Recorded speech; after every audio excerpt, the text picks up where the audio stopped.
Peace and blessings, y'all. My name is Lester Young. I'm the founder of an organization called Path to Redemption, where we help individuals turn their setbacks into comebacks by helping them change their mindset, their behavior choices, which ultimately bring about a transformation in their lives.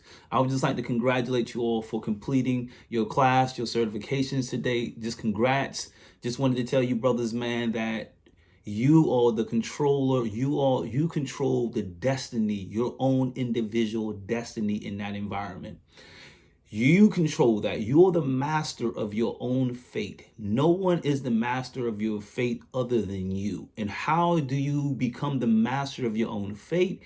Is by making the choices that will reflect the type of fate or the future you desire. How do I know this? At 19 years old, I was sentenced to life in prison, just like in living in that similar environment that you're living in now. I was given a life sentence at 19 years old. And I remember after the judge said, Lester Young, I've sentenced you to the Department of Correction for life with a possibility of parole after 20 years. I remember I felt like my spirit, everything, I became lifeless, and some of you can identify with that. I remember just feeling completely just in a fog, like I did not know how to live in an environment, a controlled environment for life.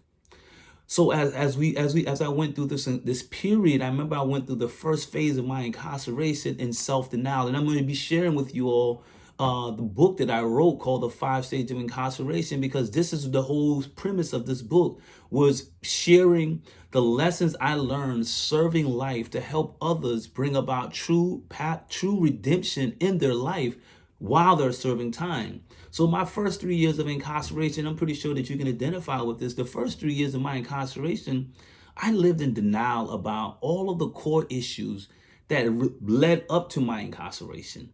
And not only led up to my incarceration, but then I built even deeper hole, dig a deeper hole for myself inside of prison, because I started burying myself under a lot of other issues that were affecting my choices, and I was in denial about them. And we go back to thinking about where we are in our lives today.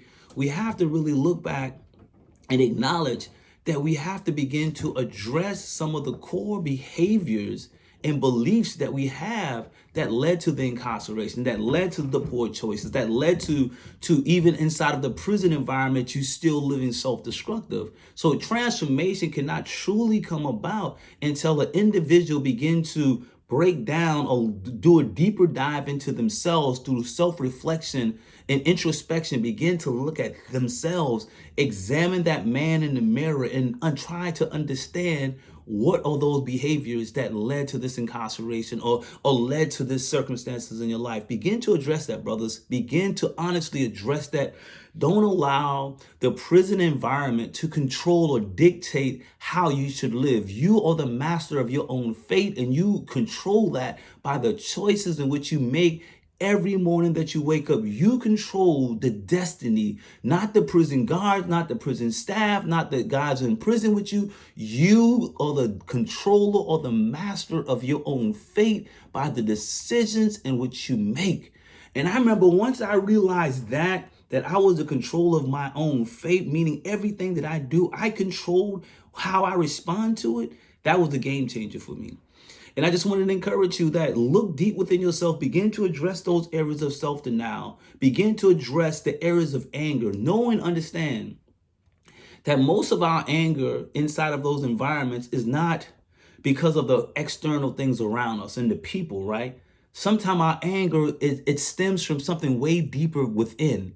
And once we begin to make peace within ourselves, we find that we have a calmer response to everything else around us. When there's war within, there's going to always be a reflection externally. And I had to learn that. I had to learn that I had to begin to make peace. I had to begin to heal a lot of the pain and a lot of the brokenness that I had experienced prior to prison, during my incarceration. I had to begin to heal. So I encourage you in this second stage of incarceration, brothers, your anger, the reason why some of us are constantly lashing out in environments like that is because we are not at peace with ourselves. How do you find peace with yourself? Begin to find ways to heal yourself. through prayer, through meditation, through journaling, through whatever it may be. Begin to listen to your spirit, listen to your heart, to begin to heal so that you can move and be the controller or the master of your own fate when you have a level of calmness in your spirit. This third stage of incarceration, it's called the victimization. You and I know just as well that there's everyone in these environments claim that they're a victim of something, and that may be true, okay? But I just encourage you to do this. Part of being the master of your own fate is taking ownership for the decisions in which you made. Taking on the victimization that you're the victim, everyone is at fault for the reason why you're there or the reason why this is happening to you, it's going to continue to put you in a cycle of self-destructiveness. Take ownership for the decisions in which you make and continue to build and learn from the mistakes. See, one thing about mistakes, we can all learn from them. We all can learn from them by making better choices. And how do we begin to make better choices? We begin to educate ourselves better, educate ourselves on how to shift, have a mental shift or mindset shift so that we can start changing our perspective. And once our perspective changes, our response to different things in life changes. So I encourage you in these first three stages, begin to address the areas of your denial. Take the time to put yourself under a microscope. Begin to look at you, correct you. Don't worry about anything or anyone. This is your moment to be the master of your own fate by beginning to address the areas of self-denial, anger.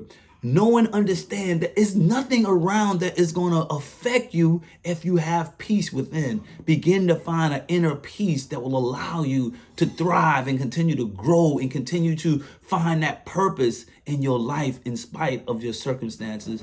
And stop seeing yourself as always the victim. Raise your hand and take ownership for the decisions in which you have made, because the decisions which you make reflect who you are and reflect the fate that is ahead of you. The last two stages of this incarceration I want to share with you, brothers. And again, thank you for giving me this opportunity to speak to you. Thank you for the invite, and I look forward to being in person one day with you all to share a little more. The last two stages of incarceration I want you to think about is forgiveness. Learn the power of forgiveness. And I'm not just talking about prayer, asking God to forgive you, but I'm asking you to do a deeper dive into forgiveness. Understand that in order for transformation, redemption to come about in your life, forgiveness has to be an intricate part of this personal development. Forgiveness first from God, forgiving yourself, my brothers. Take the time to stop holding yourself hostage to bad decisions, but learn to forgive yourself.